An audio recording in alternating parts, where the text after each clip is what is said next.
Hey everyone, we are going to be correcting two sentences today under set 12. Just a reminder, if you have not written down these sentences on a piece of notebook paper, pause this video, write those sentences down, and then hit play when you are ready for the corrections. Alright, you should all have these sentences written down. Let's take a look at the first sentence together. Our first sentence says, "When swallowing, both toads and frogs close its eyes tightly. This action presses the roof of their mouths onto their tongues, pushing the food onto their digestive tracts." In this sentence, we have pronoun antecedent agreement errors. We also have a comma splice to address, and we need to make sure we're using the right word. First, let's try to correct our pronoun antecedent agreement. So now remember, with pronoun antecedent agreement, we have a pronoun that replaces a noun or its antecedent. We need to make sure that they agree in number. So in order to do so, I have to figure out where my pronoun and antecedents are. In this case, I'm looking at toads and frogs, which are later replaced by this word its. When I look at toads and frogs, though, when I see that word and, I recognize that I am creating a plural subject. Because I have a plural subject, my replacing pronoun needs to be plural as well. However, when we think of that word its, we're looking at something that's singular. So I am going to replace this singular its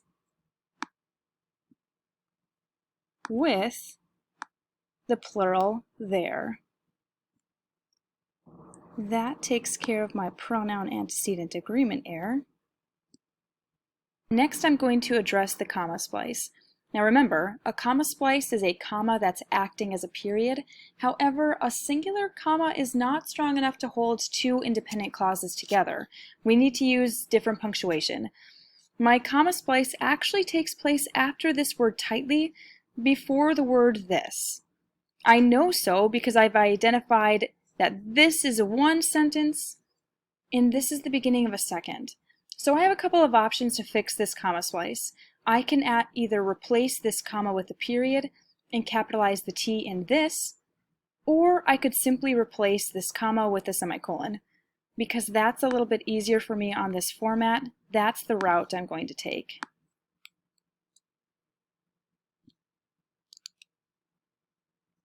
That addresses my comma splice. And lastly, I have three using the right word errors.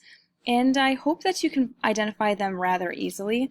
We know that we have the wrong there being used. We want to use the there that shows ownership. And so I'm going to get rid of there here, here, and here. So I will replace it with the THEIR version.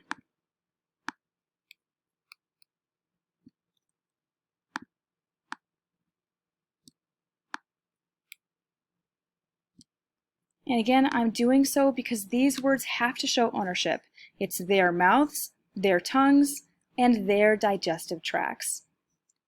And that addresses my using the right word errors. Our second sentence today says, "Teenagers are 50% most likely to catch colds than people over 50 are.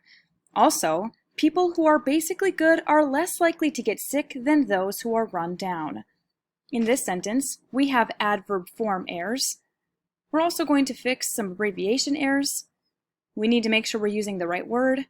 And we have a comma splice to address in this sentence as well. Let's address our adverb form errors. So if we think back to the notes that we just took on the previous video on adverb form, we know that adverbs can be used to compare items. When we have two items being compared, we're looking at the comparative form. When we have three or more items being compared, we're looking at the superlative. In this sentence, we have two different groups that are being compared. We have teenagers, and we have people over 50.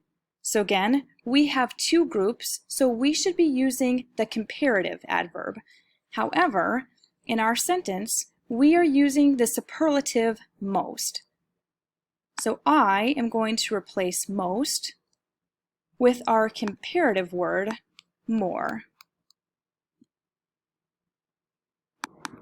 In our notes, we also talked about how the adverb well should be used when we're talking about a person's overall well-being or their health. In that case, then, I know I should not be using this word good, and instead I'm going to replace it with that word well.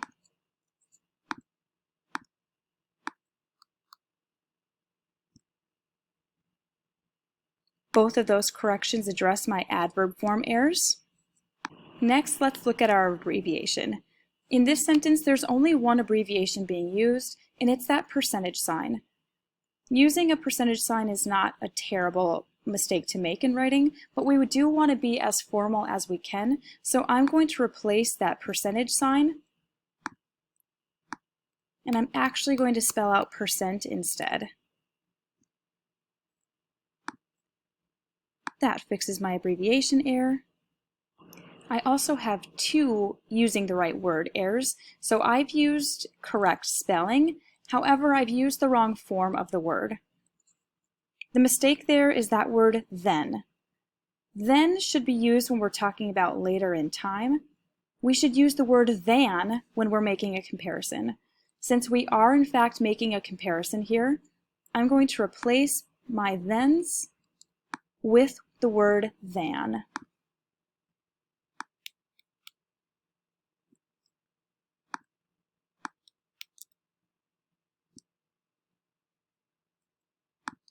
That addresses my using the right word error. And lastly, I have a comma splice. Again, a comma splice is a comma that's acting as a period. To find my comma splice, I simply need to find the end of my first sentence and the beginning of the second. I know that that takes place right after the word are. So I'm going to replace this period, I'm going to replace the comma rather, with either a period or a semicolon. And again, using the semicolon is just a little bit easier for me in this format, and so that's what I'm going to use. And that addresses my comma splice. If you have any questions about how or why I've corrected the sentences the way that I have, please feel free to comment on these videos, and I'll try to answer them as soon as I can. Thanks for watching, everyone.